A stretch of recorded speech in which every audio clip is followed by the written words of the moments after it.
informasi dari adiknya Lia adalah istri dari kita yang bernama Vina ini tuh menyuruh untuk mereka mematikan handphone. Dan yang menerima sertifikat surat-surat yang dari Lia ini adalah yang menerima adalah Kinta dan Vina.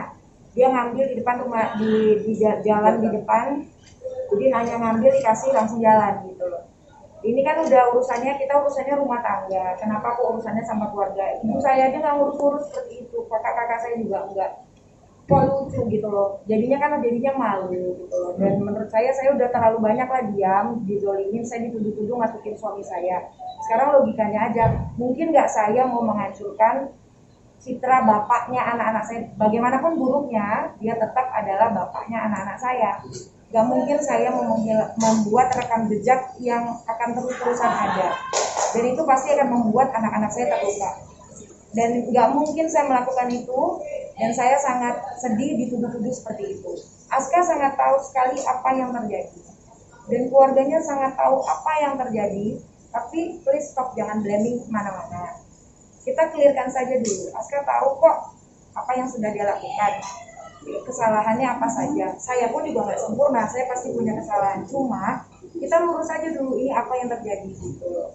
Jadi kalau untuk urusan ada lagi KDRT yang memang saya ini sebenarnya ini bukan hal-hal ini tuh sebenarnya tidak ingin saya ceritakan karena bagaimanapun tadinya ini saya ingin semuanya keep sendiri gitu loh.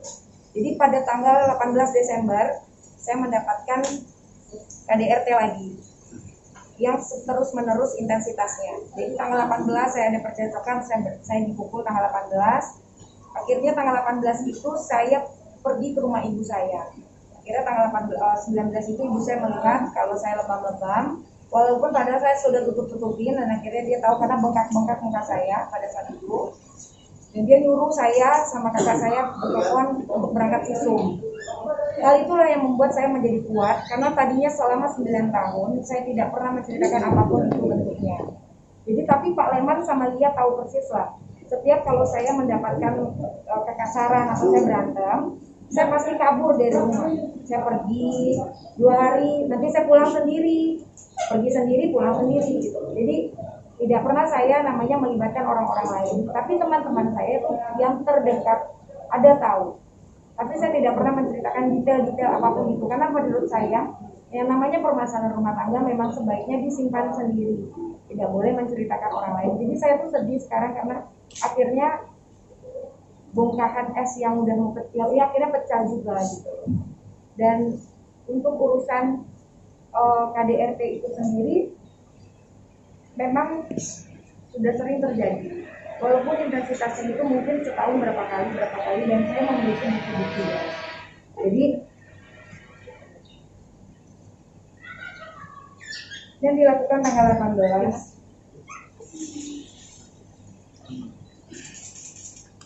Itu yang Desember kemarin, Mbak? Iya, ini 18 Desember.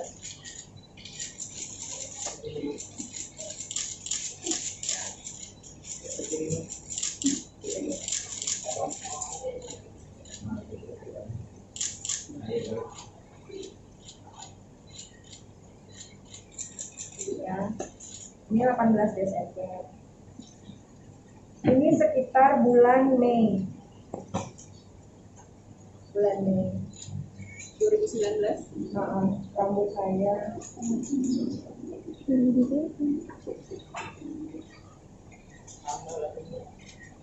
Itu rambut apa, Mbak? rambut apa lagi kalau bukan rambut saya? Enggak, maksudnya dicap. Dia dijambat.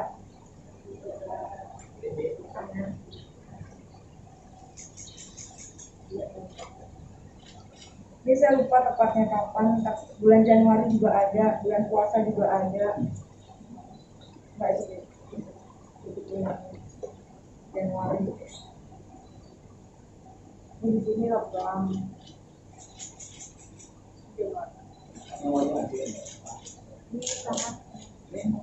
Ya rata-rata semuanya banyaknya di muka, di lengan tangan.